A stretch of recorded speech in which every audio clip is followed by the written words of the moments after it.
We've been doing chickens for about 15 years, and originally we used the 1-inch octagon chicken wire, and for obvious reasons you can see why we decided not to keep doing that.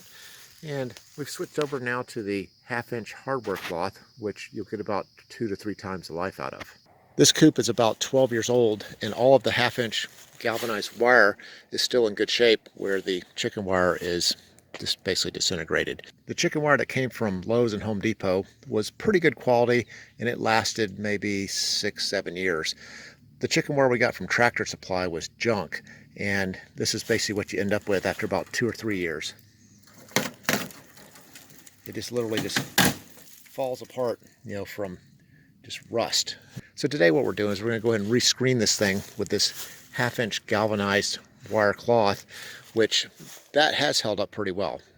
Here's the product that we're replacing the 1-inch chicken wire with. It's a 1/2-inch 19-gauge hardware cloth. You might say when you go price it, you go, oh, that's too expensive. A lot of labor went into putting this junk on the side of our coop when it only lasted between 2 and 6 years based on the different manufacturers.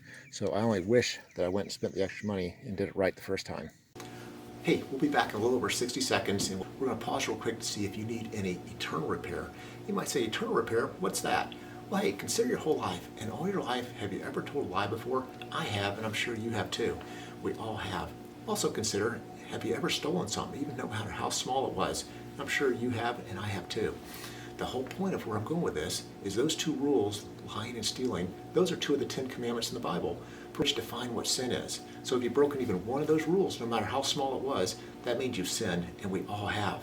The punishment for sin is going to hell, or eternal separation from God. The good news is Jesus Christ came to this earth. He didn't lie, he didn't steal, he didn't do all these crazy stuff that you and I've done. He was totally without sin. He was sacrificed on the cross for my personal sin and yours. He went to the grave. 3 days later, he defeated death, and now he sits beside the Father in heaven. The whole point of why he had to take that punishment on the cross was he was taking the punishment for your sin and for my sin. But it can only be accounted to you if through faith you believe in who he was, what he did, you submit to him as your Lord, and you repent. And when you do that, you can have eternal habitation with Jesus and the rest of the saints for eternity in heaven. You might be saying to yourself, hey, I'm a good person. Surely God wouldn't send me to hell for all the nice things I've done for people. But the truth of the matter is the Bible says, by grace you've been saved through faith, and that not of yourselves. It's a gift of God, not of works, lest any man or woman should boast. There is no amount of good work you can do to earn your righteousness before God. Only faith and trust in what Jesus has done for you on the cross. Hey, let's get back to our video, and I'll have a little more information on the eternal portion of this at the end of the video.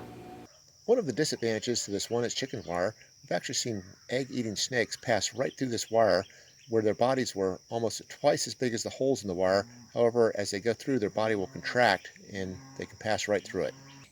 Here's a small version of a yellow rat snake which gets into your coop and eats eggs. On our first design of this, we actually used a chain link fence gate, to be the door to open and shut accessing the chicken coop. And when we found this did not work very well, we actually had a bobcat that was actually able to stick his arm through the chain link fence and grab the first chicken in the box right there on the corner. And of course we had a lot of problems with corn snakes and whatnot going in and eating eggs. The design we then moved to was to actually make a door out of wood and use this 1/2-inch hardware cloth as a screening on it. When we constructed these doors, they're made out of 2x4s. We took some of our scrap pressure treated plywood and made some corner brackets for them. So that way it screwed this whole thing together and made it nice and sturdy. And it actually has a hasp on it. And when that hasp is all attached, then it's all nicely sealed up so that snakes and whatnot can't get in and get to your eggs. Another nice feature you should add is on the inside of your coop, provided your door opens outward, is put a little string with a nail. And that way when you're having to do some work inside, the door won't swing open and some of your birds get out. This 1-inch wire, which I do not recommend, actually stretches a lot easier and it's easier to install than your 1/2-inch hardware cloth. For more information on how to stretch this chicken wire, whether it be the 1/2-inch hardware cloth or the 1-inch chicken wire, go see our YouTube video entitled How to Stretch Chicken Wire. Hey, as far as the eternal portion I was talking about, if you're not sure you know who God is, I encourage you to just to pray like this. Say, Lord Jesus, if you are real and you are out there, I pray you would reveal yourself to me in a tangible way. And when you make that prayer, he's going to answer it and you will know he is real. At the point you know he is real and you're ready to accept him as your Lord and Savior, the gospel is so simple. All you have to do is just pray like this. Say, Lord Jesus, I recognize that you are the Son of God. You took the price for my personal sin on the cross. I surrender my will to your will as Lord of my life. I repent of my sin. Thank you for loving me, forgiving me, and accepting me into your eternal habitation. That's just how simple it is. But the catch is that just saying those words won't do anything for you, only unless the heart believes the words that you're speaking. For the Bible says in Romans 10:9, if you confess with your mouth Jesus Christ is Lord, which I just did, and you believe in your heart God raised him from the dead, you will be saved. Salvation only comes through faith and believing. Hey, if you get a chance, visit our website, eternalrepair.com, where we have a lot more information about your walk with Jesus Christ. That's eternalrepair.com. Thanks for watching.